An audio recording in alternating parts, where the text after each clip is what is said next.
नमस्कार श्रोताओं, आप सुन रहे हैं संत चरित्रावली, वह श्रवण यात्रा जहां शब्द भक्ति बनते हैं और भक्ति चेतना।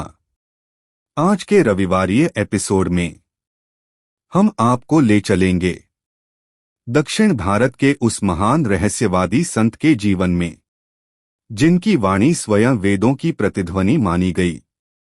नम्मालवार, षटकोपर, वकुल भरनार जैसे नामों से प्रसिद्ध यह संत न तो साधारण जन्म थे, न ही साधारण जीवन।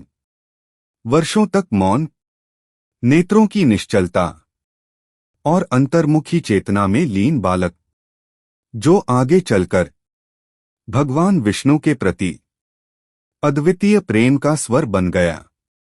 उनकी रचनाएं तिरुविरुत्तम, तिरुवाशिरियम, पेरिय तिरुवंतादी और तिरुवायमोली आज भी मंदिरों में भक्ति की श्वास बनकर गूंजती हैं।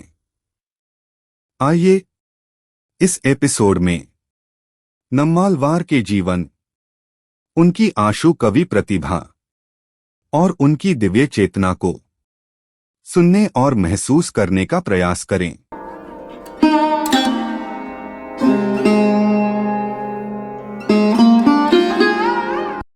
आज हम दक्षिण भारत के एक महान रहस्यवादी कवि नम्मालवार के जीवन की एक गहरी पड़ताल करने वाले हैं। हमारे हाथ जो स्रोत लगे हैं वो एक ऐसे इंसान की कहानी बताते हैं जिसका जन्म ही एक पहेली था और जिनकी नज़रों में दुनिया की हर चीज़, चाहे वो धूल हो या आग, सीधे सीधे ईश्वर का रूप थी। बिल्कुल। और आज हमारी कोशिश ये समझने की होगी कि नम्मालवार की भक्ति इतनी अलग और तीव्र क्यों मानी जाती है। ये कहानी एक ऐसे बच्चे से शुरू होती है जिसने पैदा होने के बाद कई सालों तक ना तो अपनी आंखें खोलीं, ना कुछ खाया पिया और ना ही कोई आवाज निकाली। एक तरह से वो दुनिया में होकर भी दुनिया से पूरी तरह अलग थे। तो चलिए इस रहस्यमयी जीवन की परतों को खोलते हैं। स्रोत बताते हैं कि नम्मालवार का जन्म तिरुनेलवेली में हुआ था। उनके माता पिता को लंबे समय तक कोई संतान नहीं थी और कहते हैं कि उन्होंने बड़ी तपस्या की थी। जब बेटे का जन्म हुआ तो कुछ बहुत अजीब होने लगा। वो बच्चा ना रोता था, ना आंखें खोलता था और ना ही माँ का दूध पीता था। और यहीं से किंवदंतियां शुरू हो जाती हैं।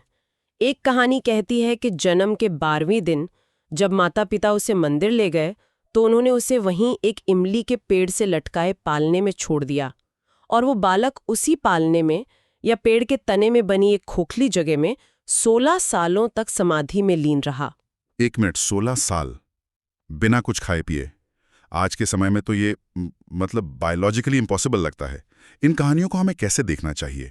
क्या ये कोई शाब्दिक सत्य है या फिर इसका कोई गहरा आध्यात्मिक मतलब है? ये बहुत अच्छा सवाल है।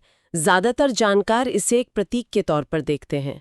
16 साल का मौन और उपवास दुनिया से पूरी तरह कट जाने का प्रतीक है। ये दिखाता है कि उनका मन और चेतना जन्म से ही सांसारिक जरूरतों और बंधनों से कितने ऊपर थे। ये एक तरह की आध्यात्मिक तैयारी थी, दुनिया की आवाजों से दूर खुद को ईश्वर की आवाज सुनने के लिए तैयार करना। तो हमारे पास ये एक रहस्यमयी मौन बालक है जो 16 साल से एक पेड़ के नीचे समाधि में है। वो एक महान कवि कैसे बना? आखिर किसने उनकी इस गहरी चुप्पी को तोड़ा? समय उत्तर भारत में एक विद्वान थे, मधुर कवि। वो वेदों के ज्ञाता थे और तीर्थ यात्रा पर निकले हुए थे। बताते हैं कि अयोध्या में रहते हुए उन्हें लगातार 3 रातों तक दक्षिण की दिशा में एक बहुत ही तेज और अनोखी रोशनी दिखाई दी। दक्षिण की तरफ से आती हुई रोशनी, इसका क्या मतलब हो सकता था? मधुर कवि को भी यही लगा। उन्हें यकीन हो गया कि दक्षिण में कोई महान आत्मा या कोई बड़ी आध्यात्मिक घटना हो रही है। वो उस रोशनी का पीछा करते करते चल पड़े। कई महीनों की यात्रा के बाद वो उसी गांव तिरुक्कुरुहूर पहुंचे जहां वो बालक था, और जैसे ही वो गांव में पहुंचे वो रोशनी गायब हो गई। तो उन्हें समझ आ गया कि वो सही जगह पहुंच गए। हाँ, उन्होंने गांव वालों से पूछा कि यहाँ कुछ अजीब या खास हो रहा है क्या। लोगों ने उन्हें उसी मौन बालक के बारे में बताया। मधुर कवि उस इमली के पेड़ के पास गए और उस तेजस्वी बालक को देखा, पर वो ये परखना चाहते थे कि इस बच्चे में कोई चेतना है भी या ये बस एक जड़ अवस्था है। और उन्होंने उसे परखा कैसे? उन्होंने एक बड़ा सा पत्थर उठाया और उस बालक के पास जोर से जमीन पर फेंका। पत्थर के गिरने की तेज आवाज से एक चमत्कार हुआ। उस बालक की आंखें जो जन्म से बंद थीं, 16 साल बाद पहली बार खुलीं। कमाल है। तो क्या वो बोले? मधुर कवि ने उनसे सीधे सीधे कुछ नहीं पूछा, बल्कि एक पहेली रखी। एक बहुत गहरा दार्शनिक सवाल पूछा। अगर किसी बेजान चीज के पेट में एक जानदार छोटी चीज पैदा हो तो वो खाएगी क्या और रहेगी कहाँ? ये तो बहुत ही गूढ़ सवाल है। एक तरफ बेजान शरीर और दूसरी तरफ उसके अंदर की चेतन आत्मा। उस बच्चे ने क्या जवाब दिया जिसने अपनी जिंदगी में पहली बार मुंह खोला था? उस बालक, जिनका नाम मारन था, ने पहली बार बोला। उन्होंने जवाब दिया, वो उसी को खाएगी और उसी में रहेगी। वो उसी को खाएगी और उसी में रहेगी। इसका मतलब क्या हुआ? इसका मतलब बहुत गहरा था।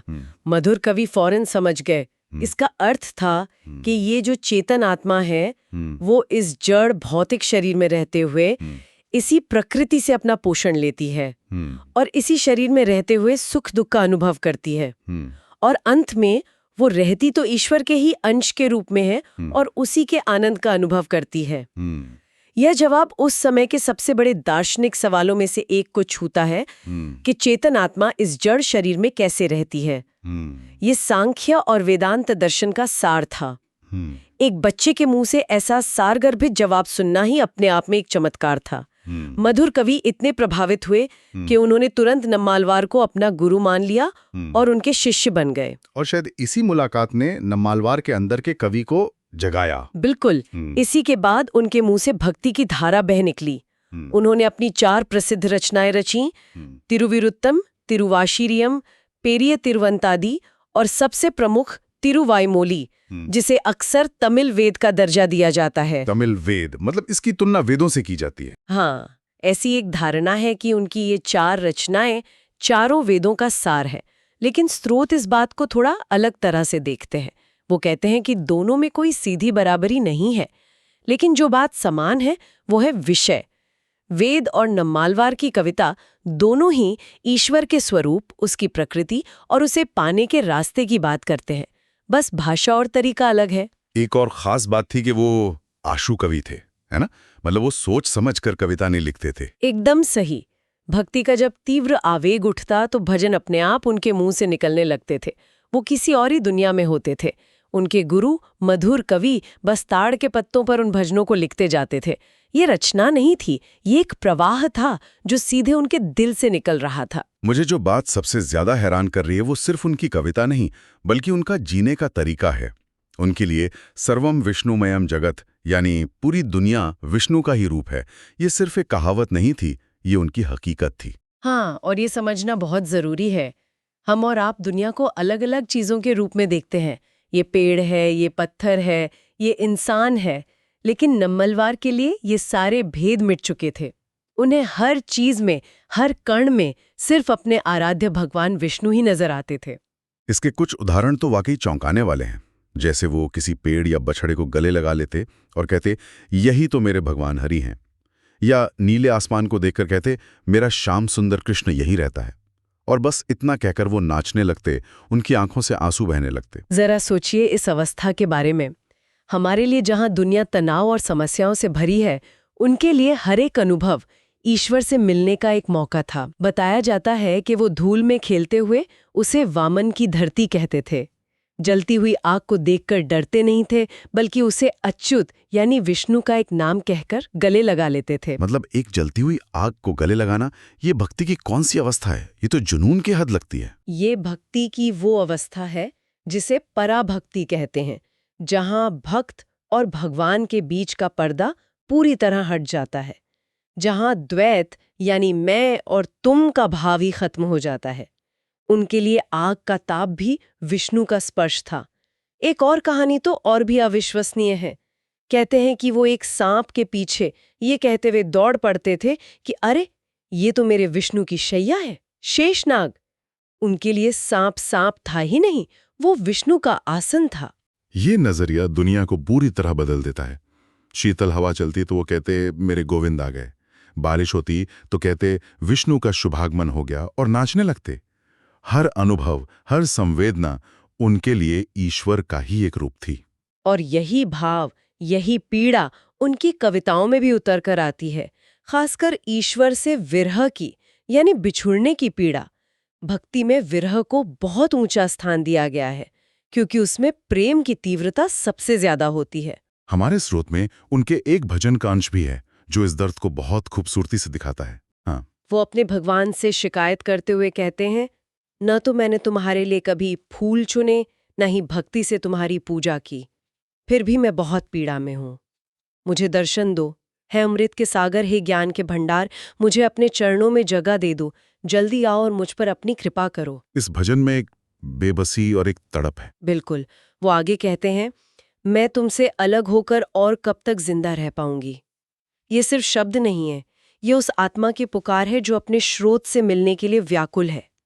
ये विरह भक्ति का चरम है, जहां भक्त को भगवान के बिना एक पल भी गवारा नहीं होता। तो एक ऐसा जीवन जो 16 साल मौन में बीता और बाकी का जीवन ऐसी तीव्र भक्ति में।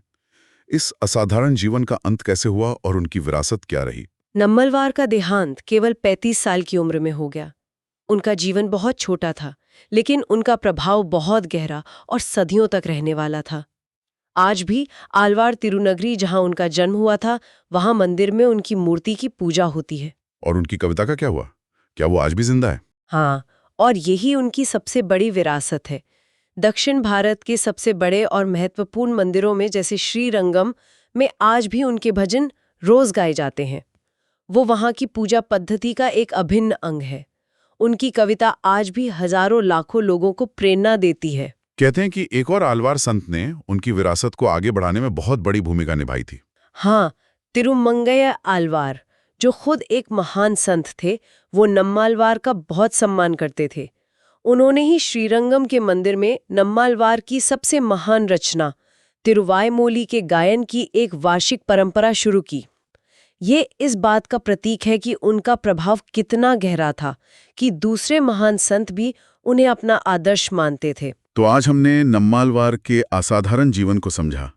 एक ऐसे संत जिनके लिए भक्ति कोई क्रिया नहीं बल्कि अस्तित्व की एक अवस्था थी, जिन्होंने हमें दिखाया कि ईश्वर मंदिरों में ही नहीं बल्कि धूल, आकाश, पेड़ पौधों हर जगह मौजूद हैं, बस देखने वाली नजर चाहिए। और ये चर्चा एक सवाल पर हमें छोड़ जाती है।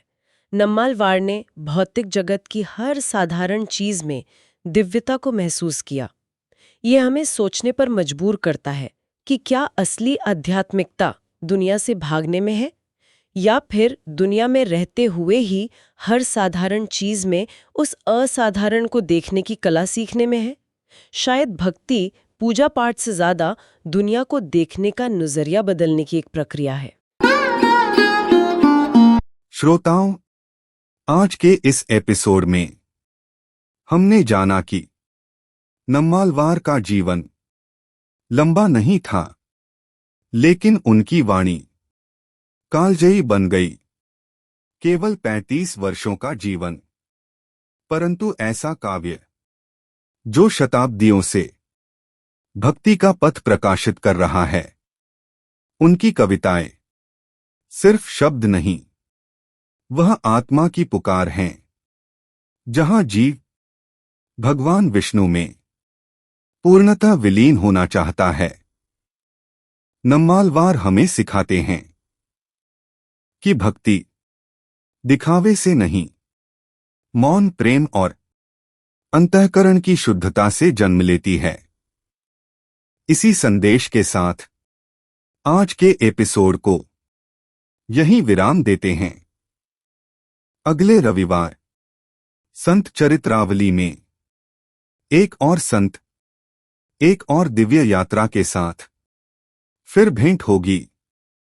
तब तक के लिए हरि नाम का स्मरण करें और भक्ति को जीवन बनाइए। नमस्कार।